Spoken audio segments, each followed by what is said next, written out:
ولقد نصركم الله ببدر وأنتم أذلة فاتقوا الله لعلكم تشكرون.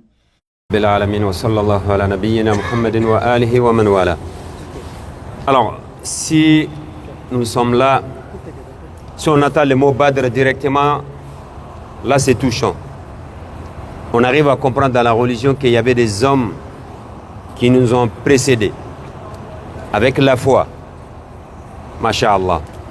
Si tu attends le mot Badr, dis-toi que si tu crains Allah subhanahu wa ta'ala, le Seigneur il est avec toi. Il sera avec toi jusqu'à la mort. La foi, la piété, la sincérité.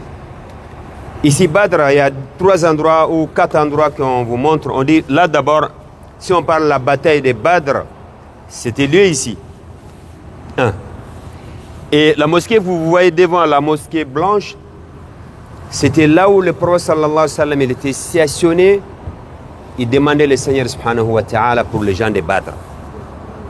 Quand nous étions à Uhud, on a montré là aussi le prophète il était stationné. Et Badr ici, il était là-bas. Il faisait dua. C'est pour cela qu'il ne faut pas négliger dua. Il ne faut pas oublier, surtout vous.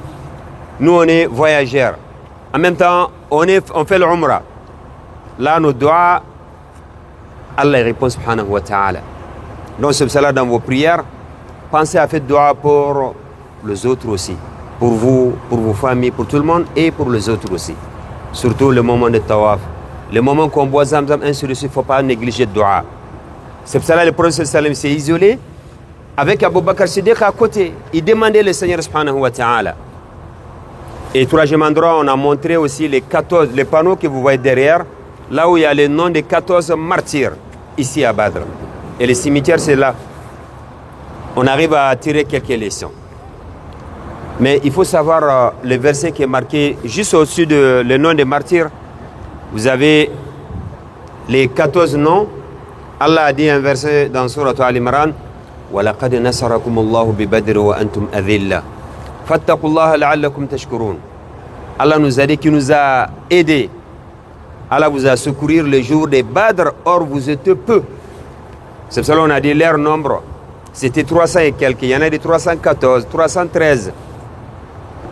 Les musulmans et les Mécois 1000. Et il faut savoir que ces jours-là, jour des Badr, à la base, quand le prophète sallallahu alayhi wa sallam est sorti de Médine, vous avez vu, c'est plus de 180 km. À la base, ce n'était pas pour la bataille. Hein. C'était pour récupérer leurs biens. C'est quoi leurs biens? Vous savez, le hijra, les jours que le prophète sallallahu alayhi wa sallam et les compagnons ils ont fait, ils ont tout laissé à Médine, à la Mecque. Parce que leurs idées, l'intention qu'ils avaient, c'était quoi? C'est pour Allah. C'est pour ça qu'ils ont tout laissé. Suhaib ibn Sina, lui, c'était un riche, masha'Allah. En sortant, les Mécois, ils ont dit non, tu ne sors pas ici. Soit tu laisses ta fortune ici, car, et ils ont pensé, ils ont dit, car tu as trouvé toute ta fortune ici. Donc laisse ici, tu pars tout seul.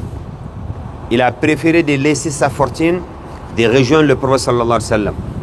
Et avant que lui, il arrive à Médine ici, Allah a informé le prophète sallallahu alayhi wa sallam que Suhaib ibn Sina, radiallahu anhu, Suhaib al-Rumi, que le commerce qu'il a fait avec Allah, il a gagné.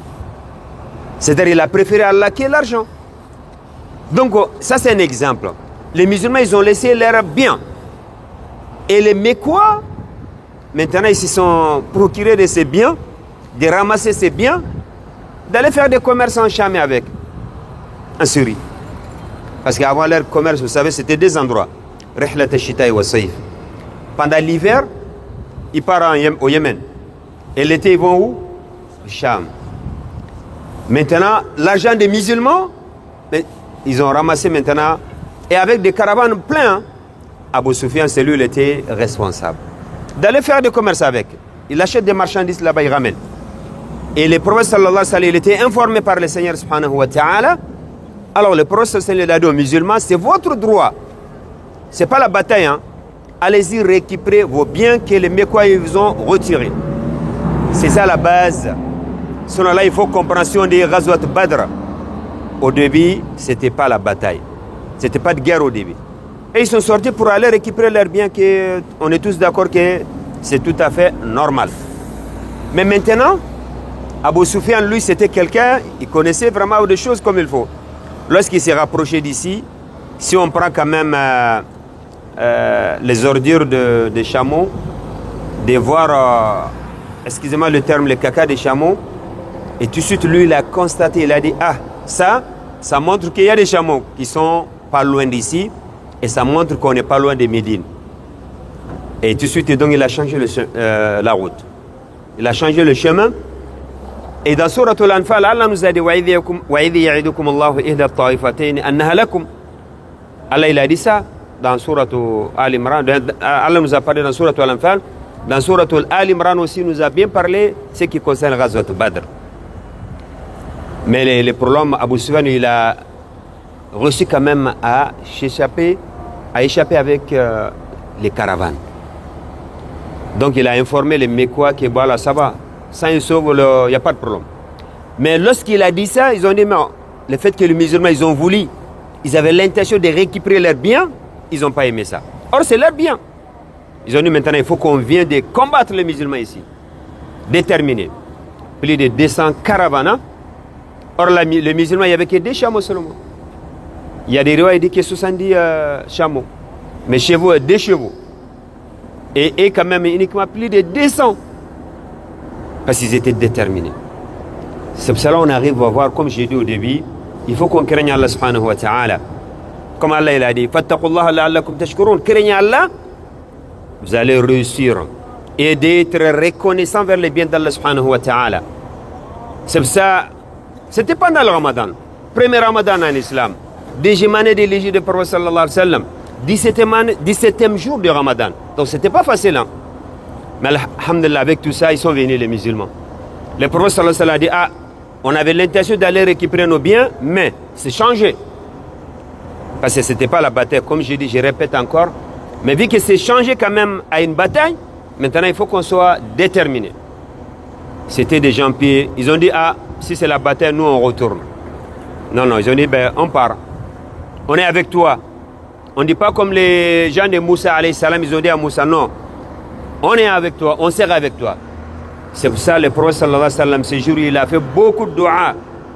Il a dit parmi ces doigts, il a dit au Seigneur, tu vois ces gens-là, le nombre de gens que tu vois ici, si eux meurent, il n'y aura personne qui vont t'adorer dans ce bas monde encore. Car là, les gens que vous voyez des 300 et quelques, c'était les gens de la foi. Donc c'est pour ça que le Seigneur a aidé les musulmans avec les anges. C'est pour cela dans les riwayat, nous allons partir, il y a une montagne, dans le tariq, wallahu alam, que c'est là-bas, les anges, ils sont descendus pour défendre les musulmans, pour aider les musulmans.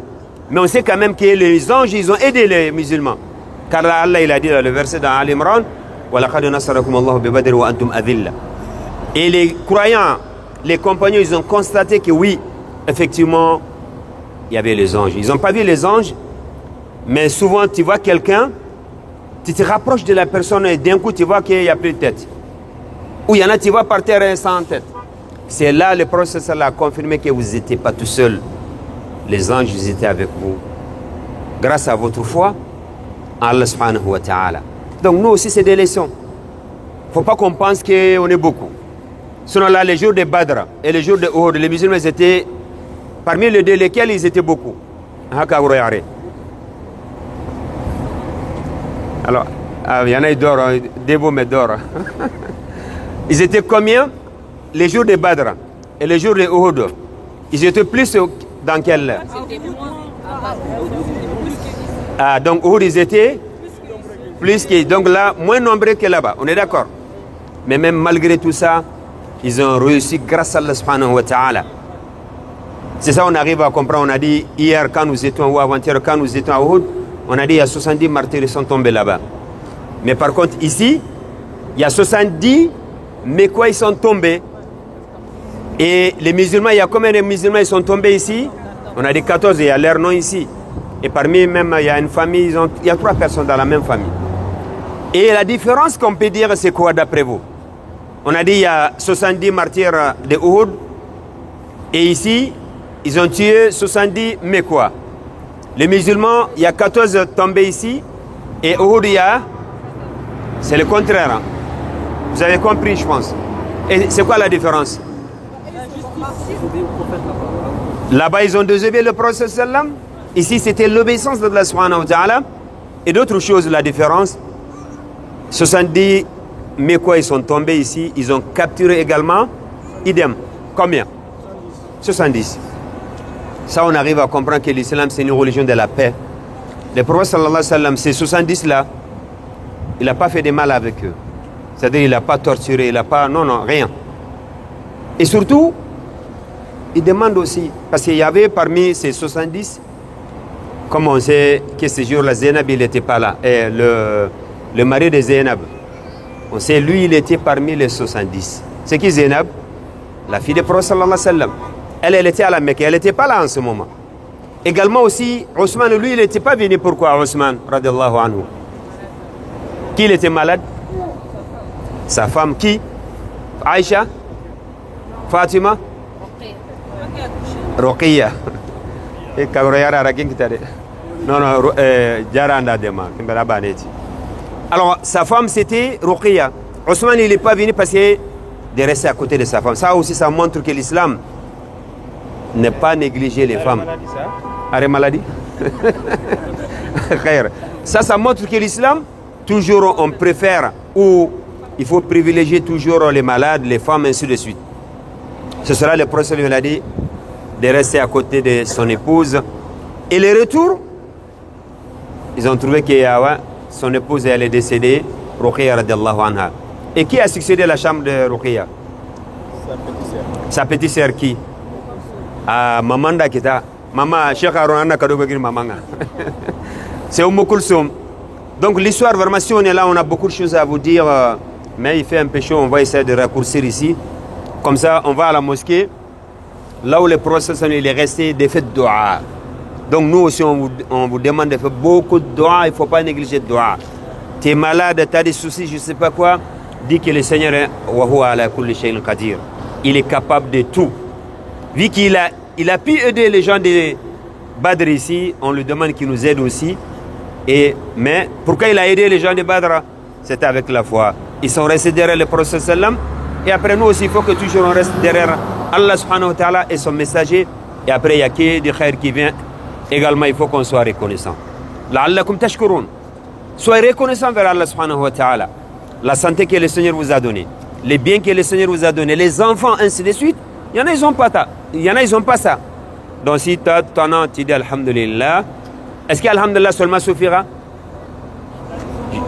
Ah voilà les actes. Parce qu'Alhamdulillah, il y a des choses. Hein.